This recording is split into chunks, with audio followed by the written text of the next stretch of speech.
তই অনবৰতে ইমানকৈ কি ভাবি থাক? নাই ভাবিম আৰু কি আংকুল। আজি 8 বজাৰ শিফ্টত এটা ৰেকৰ্ডিং আছে, তই বহিব পাৰিবি? ৰাজু অহা নাই।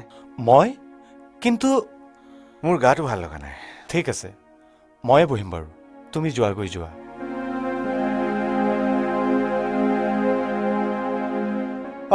মোৰ কথাটো তই কি ঠিক কৰিলি? নাই সেইবোৰ এতিয়া থাকক। কিয় থাকিব? চা, তোক এজন গায়ক হিচাপে প্ৰতিষ্ঠিত কৰাটোৱেই তোৰ দেউতাৰৰ এটা ডাঙৰ এম্বিশ্যন আছিল। সেইকাৰণেতো এই ষ্টুডিঅ'টো খাইছিল। নাই আংকুল, মই আজি আৰু কাৰ কাৰণে গান গাম? মোৰ গান শুনিবলৈ দেউতাই বাট নাচালে যেতিয়া।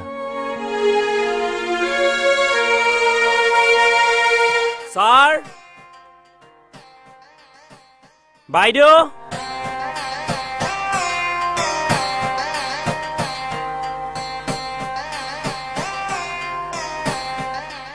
ঘৰত কোনো নাই নেকি? ইমান নিমাও মাও। বোলো এইফালে অকমান মাত দিবচোন, আলহী আহিছো। পাৰ্থ, তুমি কেতিয়া আহিলা? অহাতোতো কালিয়ে আহিলো। কিন্তু এইটো কি ছাৰ, দৰা আহি 2 এদিনতে ঘৰ পাবহি, কিন্তু কইনা ঘৰৰ তুমঘামেই নাই। মানে বিয়াৰ। হেৰা পাৰ্থ, তেখেতসকলে কিবা খবৰ দিছে নেকি?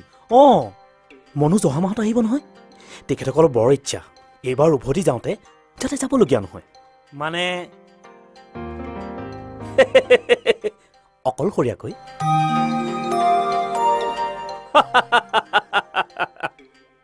হেৰা, তেতিয়াহ'লেচোন বেছি দিন নাই। মোৰ কথা নুশুনা নহয়? আমাৰ যে একো যোগাৰেই হোৱা নাই জানা। বাইদেৱে যে কি কয় আৰু, আজিকালি আৰু মানুহে যোগাৰৰ কাৰণে চিন্তা কৰেনে? এইটো সেই আচল বস্তুটো থাকিলে আপুনি এমাহৰ ভিতৰত এখন কিয় 10খন বিয়া পাতিব পাৰিব। ওলাওক গুৱাহাটীলৈ, বজাৰ কৰোঁগৈ। মানে বিয়াৰ।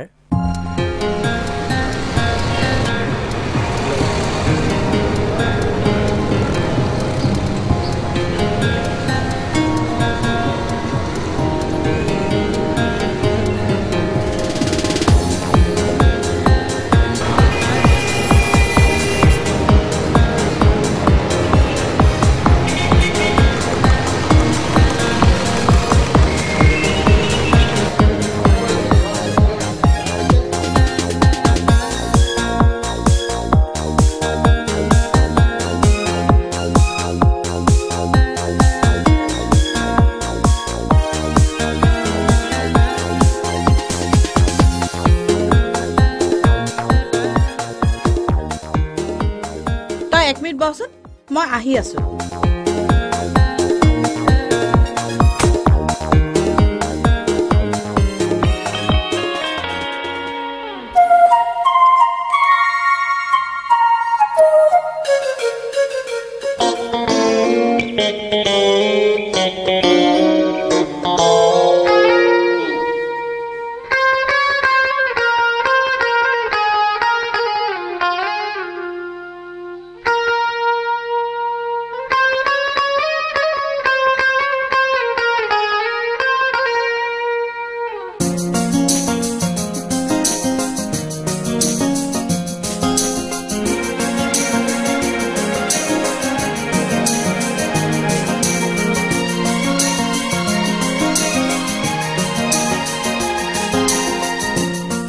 হিয়া হা? কি হ'ল কি ভাবিছ নাই আহা বহাহি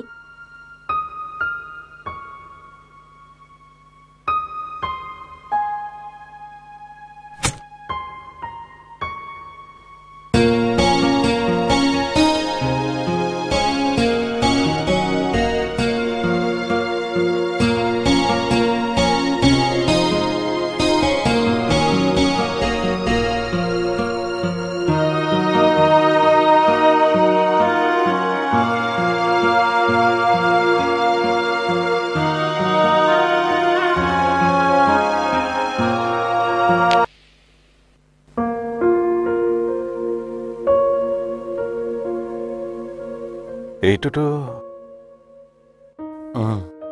দেউতাৰ সুৰ ভাবিছোঁ এই সুৰটোৰ ওপৰতে এটা গীত লিখোঁ তই লিখিবি মই লিখিছোৱেই এইবাৰ শেষ কৰিব লাগিব তোৰ এইবাৰটো কেতিয়া আহিব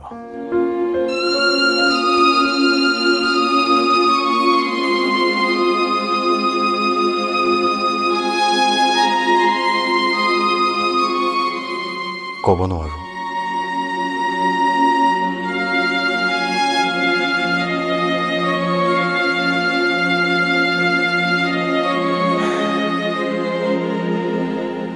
হিয়া তই পুৰা 2 বছৰৰ মূৰত এইটোতো ৰ 2 বছৰৰ মূৰত আহিছ বোলে মই তোক খাতিৰ কৰিম বুলি ভাবিছ নেকি আৰু শুনিছো তোৰ বোলে বিয়া দৰা হবলৈ ইউএছত থাকে তইও কিন্তু কম নহয় দেই তইতো মোক এটা খবৰ কৰিব পাৰ বাৰু বহ ঐ কচোন ক কেনেকুৱা মানে তোৰ দৰাটো ৰচোন আচলতে মই ইয়ালে এটা বেলেগ কথাৰ কাৰণেহে আহিছো বেলেগ কথা এটা বৰ পুৰণি কথা তোৰ মনত আছে নে নাই সেইটোও মই ক'ব নোৱাৰো